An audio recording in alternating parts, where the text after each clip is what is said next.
bienvenue au Cinéma Wellman. Je suis votre host David. Aujourd'hui, nous braquons projecteur sur la belle vie de Paris. How about that? Not bad for a kid who took Spanish in high school. Hello and welcome to Cinema Wellman. I am your host David, and today we're going to go due east from Cinema Wellman about 5,532 kilometers, or 3,437 miles for those of you that still don't use the metric system. Shame on you. To visit our first international city spotlight city, Paris, France. This is our third City Spotlight episode after cinematically visiting San Francisco and New York City earlier this season. There is a difference between those two cities and Paris, Cinema Wellman-wise, since I have never been to Paris. What I know about Paris is what I've seen in newsreels and films, documentaries included, over the years. When it comes to movies shot in Paris, I like my Paris in black and white. When I think of Paris, I see it in black and white. I doubt I'll ever get there in person, so movies will have to do. That's one of the best things about movies when you think of it. You can go anywhere in the world or beyond from the comfort of your own home or the luxurious recliners at your local cinema. Before we begin our top 10 rundown, I'd like to revisit the rules for our City Spotlight episodes. What we're looking for is the featured city being used in a way that it's more than just a setting, it's a character. The movie doesn't necessarily need to be great, although I'm recommending all 10 on today's list. They're here because they make the most out of the city in which they are set. The goal for our City Spotlight episodes is to recommend movies that will give you the feeling that you visited the city without actually visiting the city. Speaking of visiting a place without actually visiting it, we're going to begin with two movies that are set but don't really take place in Paris per se. We'll begin with number 10 on our list. It's from 2011, and it's Hugo. When you think of Martin Scorsese films, the word magical probably doesn't enter your mind too often, but that's exactly what Hugo is. This family adventure tale tells the story of an orphan living in the walls of a train station in 1931 Paris. Much of the Paris is CGI or enhanced in some way, but it's still Paris, and this movie is still worth seeing. It's also about cinema. And when directors like Martin Scorsese make movies about cinema, you should watch them, Paris or not. Number 9 on the list is from 2007, and it's Ratatouille. I mean, if the Paris of Hugo may or may not exist in reality, the Paris of Ratatouille definitely exists only in the world of animation. I'm not about to sit here and debate you, Jerry, over the merits of vermin hidden in chef's hats preparing food at gourmet restaurants, but this film is actually very good. And I hate rats. I certainly don't want them assisting my chef in any way, but this animated Paris is quite sweet, as is this movie, even with rat cooks. On our list from 2005, next is number 8, Caché. It's directed by Michael Haneke, and the only guarantee you'll get when it comes to a Michael Haneke film is that you never know what to expect. I realize that doesn't really make any sense, but if you've seen his films, you may understand what I'm trying to tell you. Haneke's quite a character. He made Funny Games in 1997, and then remade his own movie in 2007, and both of them are really hard to watch. They're not bad, I don't mean it that way, but they're hard to watch. I love that about him. And I must have been under the Haneke spell when I included this film because I remember it being a lot more Parisian. It is Parisian, but it's really more indoor Parisian. I will admit that I misremembered the amount of Paris that's in it, but it did pop up on more than a couple of Paris movie lists, so I wasn't totally wrong. This is an atmospheric thriller involving a couple being terrorized by a series of videotapes being left for them. This is not a horror film. The videotapes that are being left for them are surveillance tapes of their own home. And Caché has no soundtrack or score, which adds to all the tension. It's also the only film I've ever seen that has the entirety of the opening credits typed on screen via typewriter, and it fits on the frame. All of it.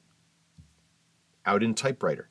Title, stars, writers, producers, costumers, directors, everyone, all at once. And it fits in single frame. I thought that was great. Visually stunning. And so is the film. Parts of Caché, you're watching it and there's nothing moving. And it's the outside of, it's the exterior of an apartment house. And nothing's going on in there. And at some points you're watching that same thing, and all of a sudden it starts to fast forward.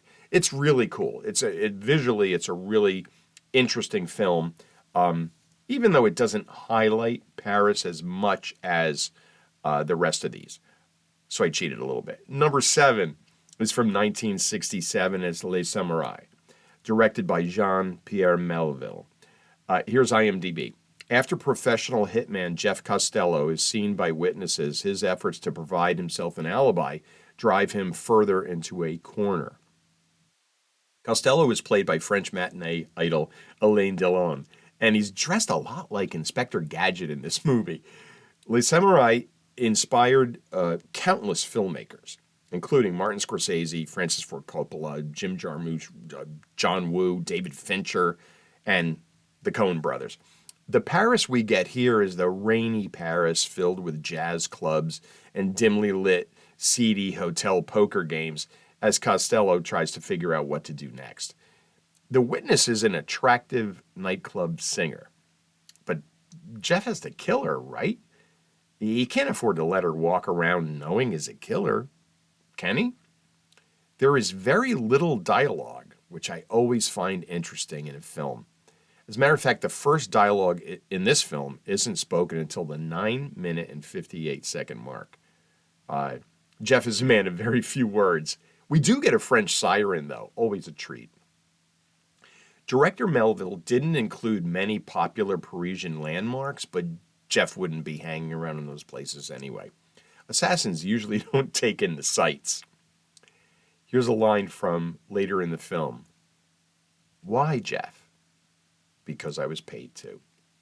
And there's your hired assassin. That's the way it works. Speaking of hired assassins, from 1973, number 6 on our list is The Day of the Jackal. To paraphrase an old principal of mine on a field trip to D.C., hey kids, after lunch we're going to take you by the place where de Gaulle got greased.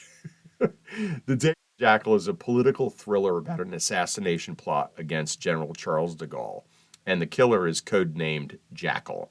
If you're into espionage, this one is for you. As far as Paris goes, there are some beautiful shots of the Arc de Triomphe. Did you know that's a rotary? Right there. I mean, I hate rotaries. I want no part of that. I will never drive there. There are also tons of outdoor location shots featuring street markets, cafes, and we get more French sirens. We also have berets, and everyone is smoking. I mean, everyone. I think I saw a French cat smoking. Le chat qui fume.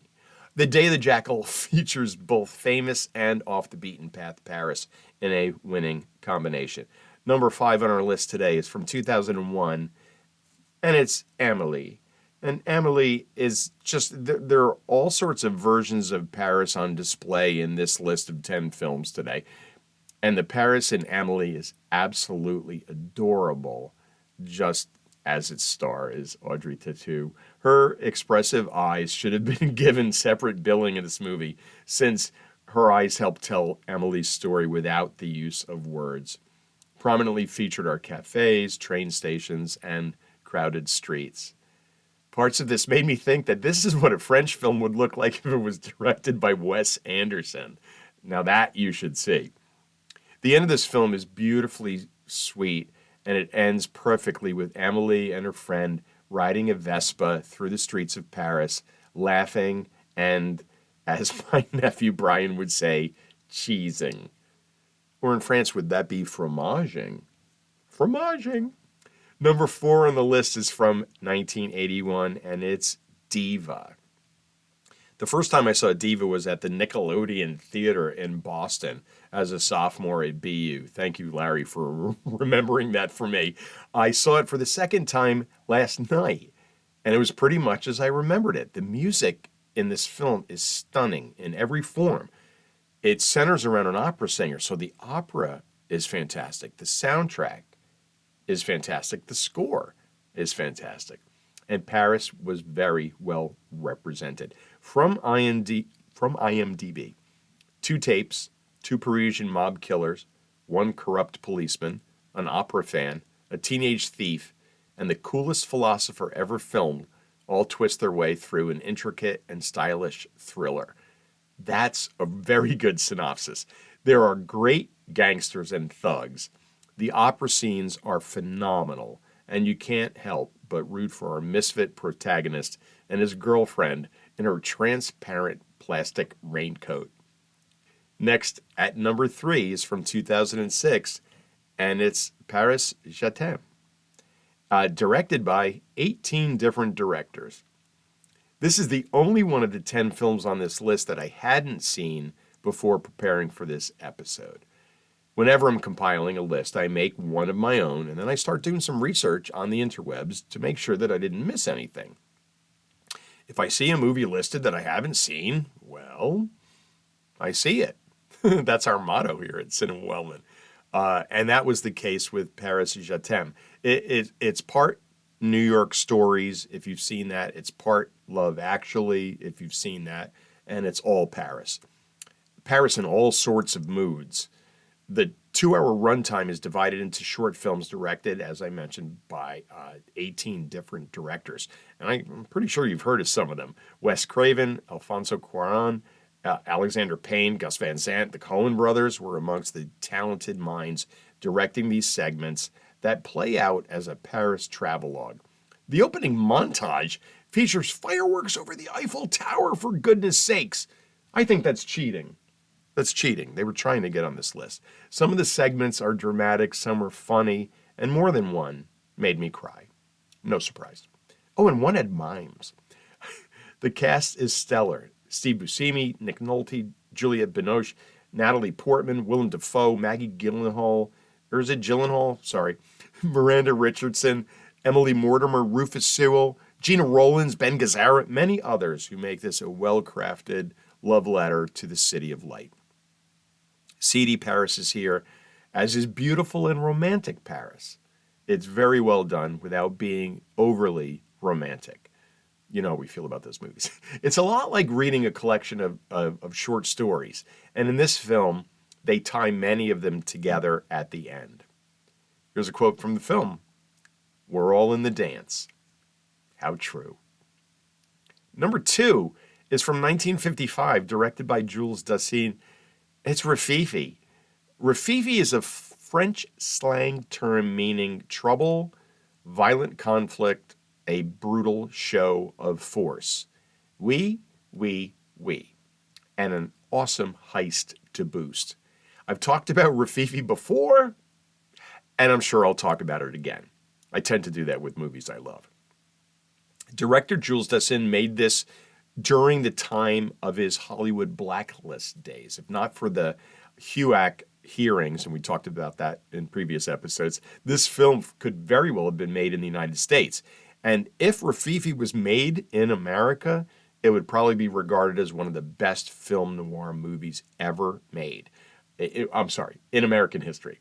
It's still one of the best ever. The music is so noir, you'll be looking over your shoulder and craving a smoke. Dassin refused to film on sunny days, so we get cloudy, rainy, dark, dreary, and dismal Paris, which totally fits with the story. Wouldn't it be great working on that crew? Hey, it's sunny. You got the day off. Oh, we're in Paris. Great. There are seedy card games, bars, cafes, and the street shots at dawn are absolutely wonderful. The heist is a jewel heist, and the gems that were used in the film were real. The jewelry store was Mappin and Webb, and our crew breaks in from the apartment floor ceiling above. So the jewelry store is on the bottom, an apartment at the top, so they break in down through there.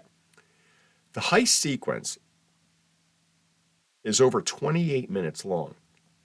It features no music at all and no dialogue. It's virtually silent, all natural sound. And the silence is thrilling, and it fills it. It's so well done, and it's so suspenseful. It's one of my all-time favorite scenes in all the films that I've seen.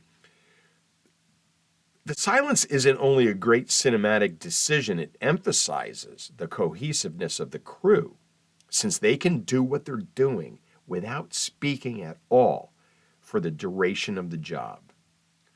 And oh, Caesar, you shouldn't have gone back for that ring.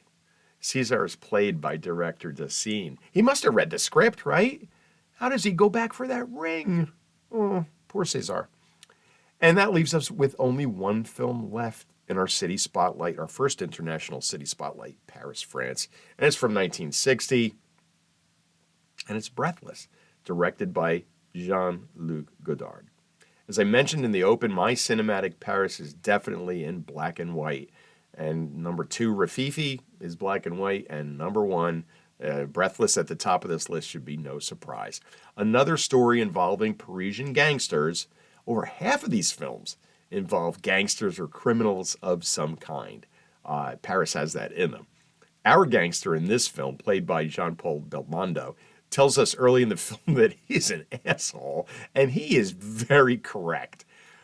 Because the lack of, Godard had no script for this, basically, lack of script, and the noise of the camera that he was using, Godard would yell the lines, many of which he had written that morning, to his actors, who would then recite them on camera, and then they would overdub it later in the studio. Godard also shot scenes on crowded Parisian streets without setting anything up. So at times, people can be seen reacting to Belmondo and co-star Jane Seberg running down the streets. Like, you see people, extras, you think they're extras, they're just people walking around going, hey, was that Jean-Paul Belmondo running down the street? Yes, it was. When the film was complete, the studio told Godard to cut it down by cutting some scenes because they deemed it too long for distribution. And Godard didn't want to cut entire scenes, so he trimmed seconds off the beginnings and the endings of just about each scene to shorten the overall runtime. And this technique was the introduction of the jump cut technique. And Breathless was one of the films that began the French New Wave in cinema. So like the shark showing up late in Jaws, sometimes you back into genius when it comes to filmmaking. Well, that is a wrap. We hope you've enjoyed our very first International City Spotlight episode, and hopefully now you have a good idea of how to visit Paris from your couch or canapé. We hope you join us next week for a special Thursday episode. What's Thursday? Thursday's Thanksgiving. That's right. Thursday's Thanksgiving. So we're going to call it Cinema Wellman Gives Thanks, in which we'll do a quick rundown of all things we are thankful for here at Cinema Wellman. Until then, take care. Or as they would say in France, fin.